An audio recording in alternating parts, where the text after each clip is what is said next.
Futurs Médias, c'est l'heure du journal. À la présentation, Cheikh Tidiane Diao. Bonsoir, Cheikh. Bonsoir, Pamadione. Les titres de ce 20h, c'est dans un instant.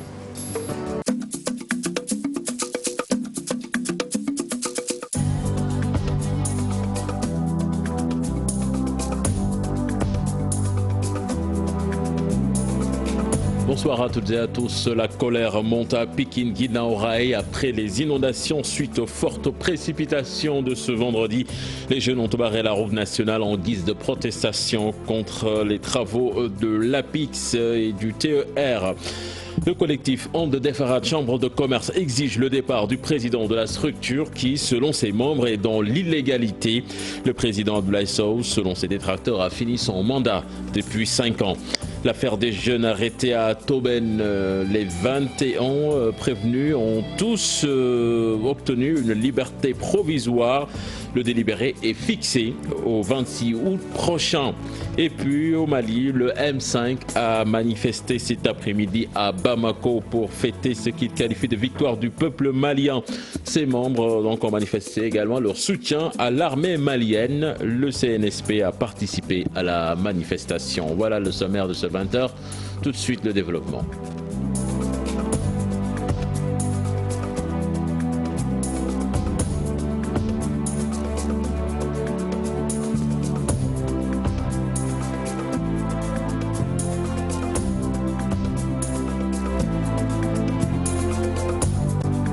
Bonsoir et bienvenue à toutes et à tous. Guinaw Rail dans la banlieue de Dakar submergée par les eaux de pluie. L'école Vambé de Pikine Est qui abrite en ce moment même les examens du CFE inondés. Les jeunes en colère contre l'APIX avec les travaux du TER ont barré la route nationale en guise de protestation. Nous voyons cela dans cet élément signé Habib Faye et Modou Diop. Un réveil douloureux. La population de Guinaw Rail patauge. Les habitants en colère ont barré la route et brûlé des pneus. Ils n'en peuvent plus avec les travaux de l'APIX. C'est le désarroi total à Guinaw Rail parce qu'on n'a pas vécu cette situation depuis 2009. Aujourd'hui, en 2020, nous vivons encore cette même situation qui est vraiment une situation désastreuse. C'est le TER qui a créé tout ce problème parce qu'à Guinaw Rail, de ce côté-là, on n'a plus d'exutoire d'eau. Donc, d'où ces inondations au niveau de cet ouvrage. Aucune solution depuis 2009, disent-ils. Face au mutisme des autorités pikinoises, les populations en ont ras-le-bol des inondations. Ici, ça abrite toutes les eaux de Guinaw Rail et une partie de Pikine Est. Donc, d'où ces inondations. Donc, depuis ce matin, toute la population de Guinaw Rail est bloquée. Tu ne règles pas le problème, tu sais ça. Mais Une autre situation chaotique, l'école 20B de Pikine Est. Les candidats ont suspendu leur examen à cause des eaux pluviales qui ont inondé leur établissement et leur salle de cours. Les surveillants obligés de patauger pour sauver les copies. Voilà la situation actuelle de l'école Pikine 20B. C'est déplorable et c'est dommage. Malheureusement, vu que nous sommes les soldats du savoir, on est obligés. Les averses de ce vendredi ont fait des dégâts dans la banlieue. Des maisons inondées, des routes barrées, des véhicules en panne, seuls quelques camions citernes en guise de secours à Pikine Ouest. Et puis ce conflit qui oppose les riverains de Ouakam au bureau de poste de la localité. L'origine du problème est un problème d'évacuation d'eau de pluie. Explication dans ce reportage signé Fatou Bintou Conté et Younous Diatta. Nous sommes à Ouakam. Dans ce quartier, un problème d'évacuation d'eau de pluie oppose le bureau de poste de la localité et les riverains. On n'a jamais eu ce problème-là parce qu'il y avait le passage naturel de l'eau. Donc, mais malheureusement, cette année-ci, on est venu parce que là, au niveau de la poste, devant le véhicule là, donc il y avait une porte. Et il y avait des trous qu'on avait mis pour que l'eau s'écoule naturellement parce que c'est le passage naturel de l'eau. Donc cette année-ci, à notre grande surprise, la poste est venue obstruer cette porte. Ils l'ont fermée et obstrué les trous où passait l'eau naturellement. Donc depuis 3 à 4 pluies, de petites pluies, on se retrouve dans ce désarroi-là. Terrible. Après une forte pluie, ces maisons contiguës à la poste sont inondées car les postiers ont obstrué le passage de l'eau dans cette partie de leurs locaux. En premier lieu, on a discuté avec eux. Ils étaient d'accord sur ce principe-là, tout en sachant que c'est le passage naturel de l'eau. Ils ont ouvert les passages d'eau. À l'interne, ils se sont rebellés pour dire qu'ils vont fermer ces trous-là, les trous, parce que là, l'eau ne peut plus passer. Et Non, ils nous ont pas, ils vont le fermer. Et à notre grande surprise, ce qui est dommage, pourquoi ils peuvent fermer ce mur-là, le passage naturel de l'eau ici, et de l'autre côté, ils l'ouvrent par des trous et une porte pour que l'eau puisse s'écouler, l'eau qui rentre à l'intérieur de la poste, s'écoule sur l'autre rue et ils ont ouvert des trous là-bas. D'ailleurs, les habitants du quartier se sont cotisés récemment pour emblayer, mais rien n'y fait, la situation n'a pas évolué. On a dit que nous, on est prêts en tant que voisins de mettre nos moyens, et on l'a mis. Moi qui vous parle et notre voisin qui est là, la semaine dernière, on a pu en devant nous plus de 250 000 francs CFA pour refaire ces routes-là. Avec des gravats et refaire tout le mur. Tout ce que vous voyez sous ce mur-là, c'était que des déchets et tout. C'est nous qui l'avons enlevé sur fonds propres, pas être inondés, et eux, ils nous inondent. Des négociations ont eu lieu entre les deux parties qui s'est soldé par un échec et risque d'aboutir à un conflit. Si nous ne cherchons pas de solution, mais c'est des conflits qui vont venir. Parce qu'on ne peut pas rester comme ça, nous. On est des pères de famille, on a des enfants. Avec cette pandémie-là, cette saleté-là, regardez ça. Si aujourd'hui, cette pandémie-là, on se retrouve avec des maladies, nos enfants sont malades à cause de la poste. Pourquoi? La poste que nous avons approchée n'a pas voulu toutefois se prononcer sur cette affaire. Le point Corona du jour avec 130 nouveaux cas, dont 73 issus de la transmission communautaire, 38 cas graves en réanimation, une personne décédée et puis 135 patients ont été déclarés guéris. La douane sénégalaise du port autonome de Dakar saisit 9 véhicules volés en Europe. Le réseau de faussaires de documents, notamment de cartes grises et de faux certificats de mise à la consommation liés à cette affaire est mis hors d'état de nuire. Le Sénégal ne devrait en aucun cas s'associer à un blocus économique contre le Mali, tel que proposé par la CEDEAO. C'est du moins l'avis de Cheikh Tidiane Dièye, le coordonnateur de Avenir Sénégal. Bignoubogue salue la position du président Macky Sall qui s'est opposé à un embargo. Je vous propose d'écouter au micro de Chérifia. Le Sénégal a quand même su manœuvrer pour ouvrir une brèche dans cette sanction-là qui justement est inappropriée et qui va au-delà de ce que demande le protocole ASP1 de 2001 de la CEDEAO sur la gouvernance et la démocratie. Le Sénégal a compris que l'enjeu pour lui, ce n'est pas seulement de foncer tête baissée et de suivre d'autres pays de la CEDEAO qui défendent d'autres intérêts, il faut le dire. Le Sénégal est le pays qui représente 80% des transactions commerciales du Mali qui passent par Dakar. Ce pays, c'est 20% également du commerce malien et c'est le pays qui, du point de vue de la géographie et de l'histoire, représente également beaucoup pour le Mali. Il ne peut pas avoir la même posture que les autres parce qu'il faut le dire, dans la CEDEAO, il y a aussi des logiques d'intérêt et des stratégies, etc. Ouattara est radical parce qu'il a ses propres intérêts qui sont différents des nôtres. Ouattara a pris la décision par le ministre des Finances de la Côte d'Ivoire le lendemain, c'est-à-dire mercredi, avec une précipitation suspecte. Et il ne faut pas oublier que la Côte d'Ivoire et le Sénégal sont en compétition au plan économique, notamment les ports d'Abidjan et ports de Dakar. Tel que je le connais, il ne faut pas écarter le fait que, même en appliquant cette décision, si le Sénégal s'y mettait, qu'il crée après lui les conditions de détourner les flux commerciaux vers la Côte d'Ivoire plutôt que le Sénégal. Donc la CEDEAO doit reculer. L'étape où nous sommes aujourd'hui, c'est qu'il faut mettre une croix sur Ibrahima Boubacar Keïta, c'est une affaire du passé, c'est terminé, c'est un soulèvement populaire et l'armée malienne a pris sa responsabilité. Il faut maintenant tendre la main à cette armée, tendre la main aux forces vives maliennes, les aider à se retrouver et les aider à se mettre en place une feuille de route la plus réaliste possible. Je ne suis pas parmi ceux qui disent qu'il faut qu'ils aillent dans une transition courte. Non, il faut aller dans une transition réaliste. Nous reviendrons sur l'actualité malienne avec la manifestation du M5 cet après-midi à Bamako. Ce sera en fin de journal.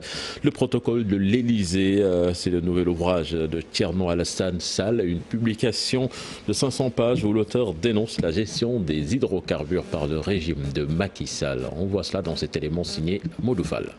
Le protocole de l'Elysée est l'ouvrage sorti par Thierno Alassane Sall, l'ancien ministre de l'Énergie. Un ouvrage contenant que des révélations explosives sur la gestion des hydrocarbures au Sénégal.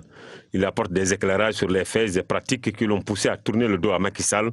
Dans le chapitre 18 du livre, l'auteur a bien mis en gras la phrase « Un traité au palais de l'ancien gouverneur de l'AEF ». Ici, l'auteur campe le décor mafieux. Il dit ce mardi 2 mai 2017 « J'arrive aux grilles du palais où siégeait jadis le gouverneur général de l'Afrique occidentale française sous domination française. À l'intérieur, j'ai trouvé le Premier ministre Mohamed Boun Abdallah Dionne installé dans un salon entouré de différentes personnalités à cette cérémonie. L'auteur nous explique que le PM ne cessait de lui envoyer des messages et lui ne pouvait pas comprendre une telle obsession en faveur de Total. Au lieu de demander à Total de s'aligner sur les autres offres, le Premier ministre a préféré être l'avocat de la société française, un deal qu'il évoque dans son livre. Thierno Alassane Sall revient dans la partie orage dans le bureau présidentiel. Il révèle que Timis Corp avait envoyé au ministre de l'Énergie une demande d'approbation avec des arrangements.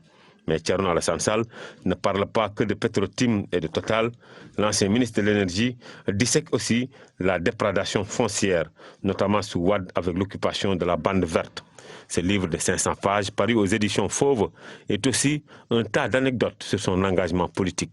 L'affaire des jeunes arrêtés à Tobène, les 21 prévenus ont tous obtenu une liberté provisoire. Ils vont devoir rentrer chez eux en attendant le délibéré fixé au 26 août prochain. Le droit a été dit et la justice rendue selon les avocats de la défense. Ils se disent satisfaits de la décision de la Cour. Les populations de Tobène également se disent satisfaites. Cheikh Anta Diop, c'est la tire. La justice a tranché une liberté provisoire accordée aux 21 prévenus délibérés fixée au 26 août prochain. Nous avons estimé ne pas soulever d'exception parce que le fond révélait une vacuité extraordinaire par rapport à la constance des faits reprochés à nos clients. Et si vous avez suivi nos plaidoiries, nous avons démontré avec insistance que les personnes qui sont là présentées aujourd'hui devant le juge, ces personnes n'ont rien à voir avec les faits objet des poursuites. Et en conséquence, nous avons sollicité principalement à ce que ces personnes soient renvoyées des fins de la poursuite sans peine ni départ. Mais au vu de la tournure et du message aujourd'hui lancé par le tribunal en accordant cette liberté provisoire, on peut espérer que le tribunal nous suivra dans la voie de la relaxe que nous avons déjà tracée, qu'ils sont soulagés, de même que tous ceux qui les ont accompagnés. Vous avez plus d'une trentaine d'organisations de la société civile pour là. Cheikh Top, le porte-parole des jeunes de Tobène, quant à lui, n'a aucun doute que le tribunal rendra la décision qui sied. Mais il appelle les autorités des ICS à la table de négociation. Un sentiment de joie de voir que vraiment on a libéré de pauvres et innocents paysans. Nous appelons les autorités concernées à la négociation, puisqu'on a toujours dit que nous n'avons jamais refusé de céder ces terres-là aux ICS, mais juste que nous réclamons une barème d'indemnisation qui sera équitable, qui sera juste. Ça a toujours été vraiment notre position. Il y avait une foule monstre devant le tribunal de grande instance de Thiès. Les populations de Tobène, Mewan avaient fait le déplacement pour soutenir ces jeunes. Puis la magistrature secouée par un malaise déclenché par la démission au sein de l'Union des magistrats du Sénégal par le président de la Cour d'appel de Kaolack, Ousmane Kane. Ce dernier accuse les jeunes magistrats de manquer de respect aux anciens, suffisant pour que son collègue Yaya Amadou Dia, qui avait démissionné de la CRI, lui apporte la réplique en l'accusant formellement de corruption dans plusieurs dossiers. Pour en savoir davantage, suivons ce récit signé Maïmouna Ndiaye. Les déclarations se suivent et se répètent. Accusations, déballage, répliques parfois très salées. La magistrature sénégalaise va mal. Tout a été déclenché par la démission du premier président de la Cour d'appel de Kaolack, Ousmane Kane de l'Union des magistrats sénégalais, accusant les jeunes de manque de respect envers les anciens, ce qui a poussé le juge Yaya Amadou Dia à lui servir une réponse salée avec des accusations. Dans sa lettre, celui qui avait démissionné avec fracas de la Cour de répression de l'enrichissement illicite CREI évoque l'affaire Oumar Gaye, une affaire qui remonte de 2013. Le sieur Gaye était condamné à la prison à perpétuité par la Cour d'assises de Kaolack. Le juge Dia indexe le parquet général de la Cour suprême qui avait désigné la chambre criminelle de cette juridiction. Il évoque aussi la liberté provisoire accordée à Khalifa Thiandoum en violation des textes. Dans ce dossier, Khalifa Thiandoum était poursuivi pour détournement de deniers publics. Lors du délibéré, le montant de l'astreinte sur 436 jours devait être liquidé à la somme de 21 800 francs CFA, un montant qui était jugé élevé par le président de la Cour, rappelle toujours Yaya Amadou Dia. Ousmane Kane n'a pas tardé à réagir, estimant que Yaya Dia veut nuire à sa réputation. Cette crise latente au sein de la magistrature est notée depuis la réforme de la magistrature par le président de la République Macky Sall, qui avait donné la possibilité à certains magistrats d'aller à la retraite à 68 ans, là où les autres partent à 65 ans. De là se forment deux camps, celui des anciens et des jeunes majoritaires à l'UMS. Cette nouvelle affaire est venue donc montrer au grand jour cette divergence qui existe au sein de la magistrature et que les autorités gagneraient à régler le plus rapidement. Je vous l'annoncer dans les titres de cette édition avec le départ du président de la Chambre de commerce exigé par le collectif And Defarat Chambre de commerce. Selon ses membres, Abdoulaye Sow a fini son mandat depuis 5 ans. Le bureau de la dite structure nage dans l'illégalité et l'illégitimité. Aujourd'hui, le collectif demande l'application des décisions de justice et l'organisation d'élections dans les plus brefs délais. On voit cela dans cet élément signé Fatima Touré et Youssou Baro.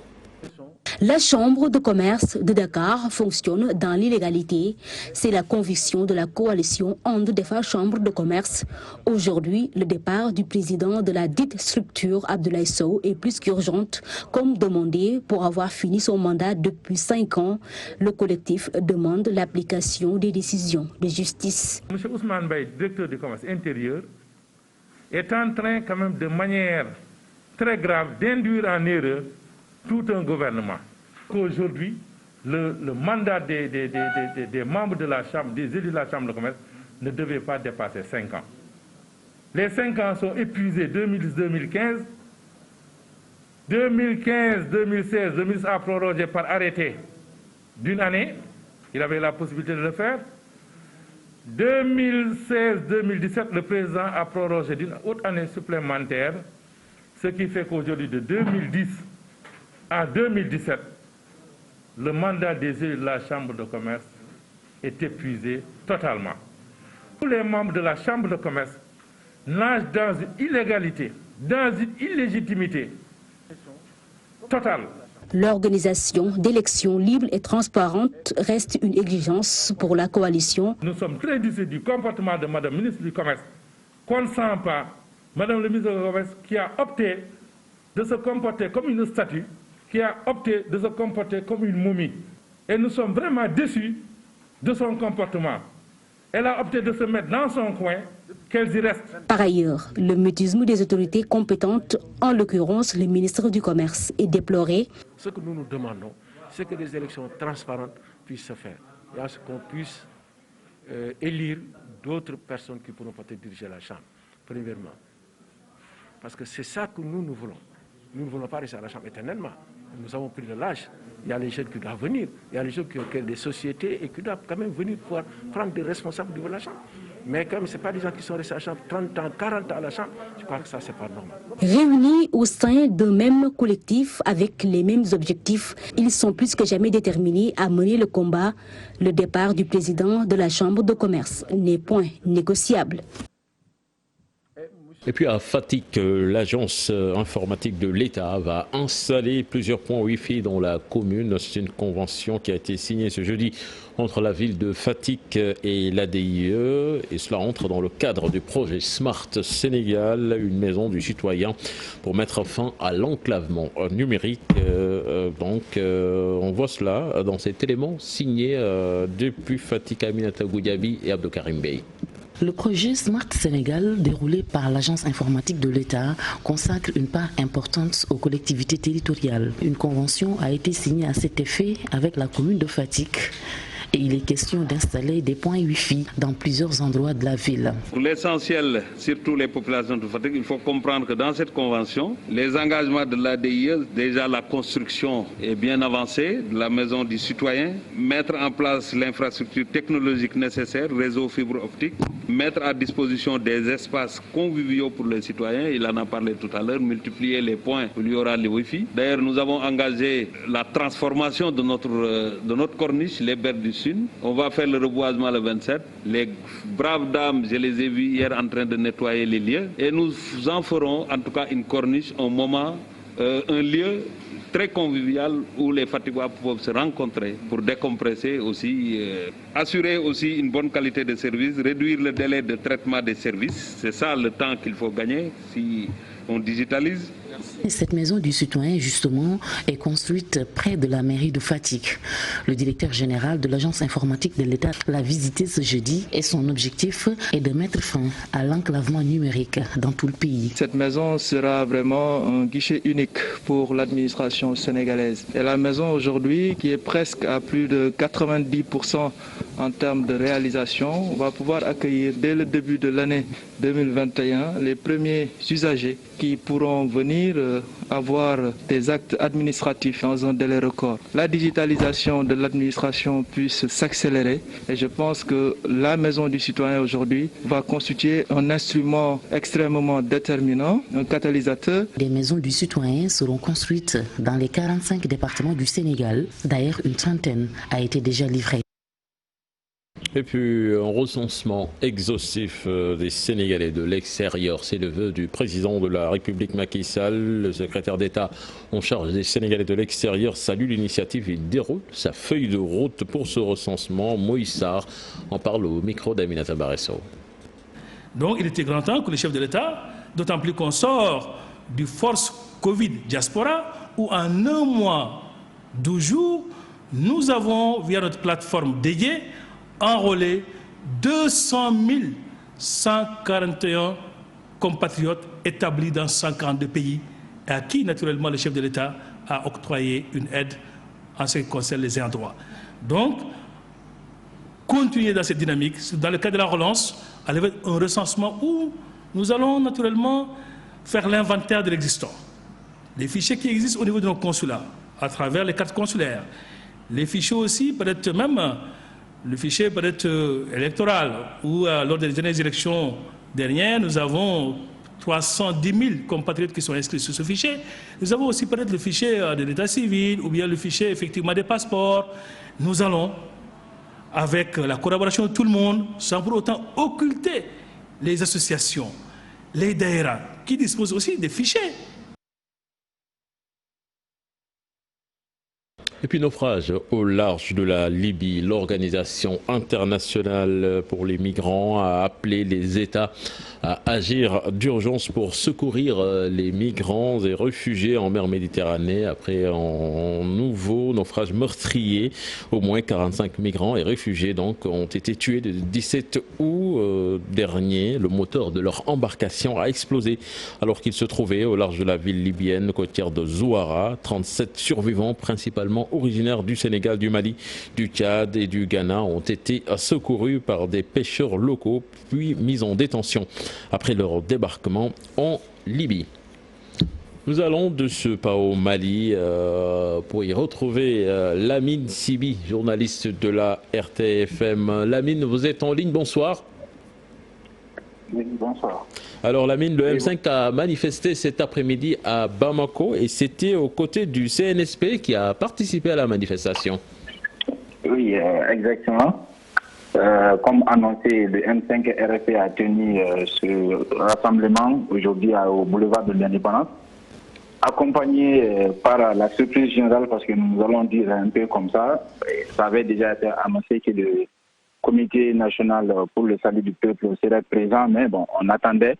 Ils ont tous été là et nous avons dit qu'ils ont tous utilisé la même phrase, en ce qui concerne que les militaires ont parachevé le combat qui avait commencé déjà, le M5 RFP.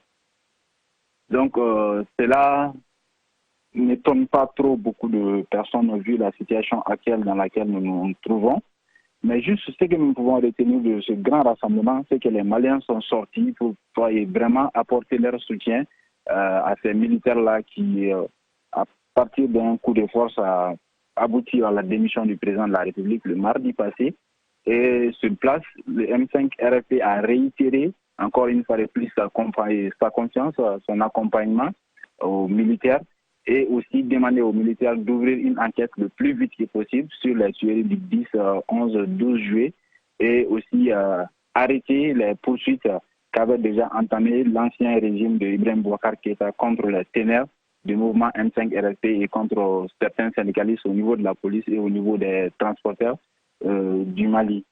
Et la surprise générale, c'était l'imam Mahmoud Dicko, comme on l'avait annoncé, que l'imam Mahmoud Dicko a décidé de prendre sa retraite vis-à-vis des mouvements du M5 RFP. Mais aujourd'hui, il y a une phrase qu'il a dit qui fait que l'imam il va juste se taire juste un peu et voir un peu comment les militaires vont gérer les cas de tuerie en ce qui concerne le 10, 11, 12 juillet, parce que la majeure partie, ça a été lui dans sa mosquée et à côté même de son domicile y compris.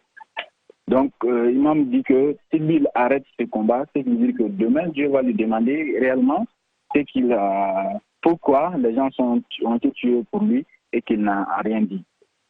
Voilà, merci Lamine, certainement nous y reviendrons dans nos prochaines éditions. Et puis retenez que la Croix-Rouge facilite le rétablissement du contact entre Soumaïla Cissé et sa famille en sa qualité d'intermédiaire neutre et indépendant. Le CICR a remis à un membre de la famille du leader de l'opposition des lettres de la part de ce dernier. Le CICR soutient qu'il sera prêt à faciliter un éventuel transfert d'otages. Voilà, c'était tout pour ce 20h. La deuxième partie de Soir d'Info, c'est avec vous, Fama Diop. Merci beaucoup à vous.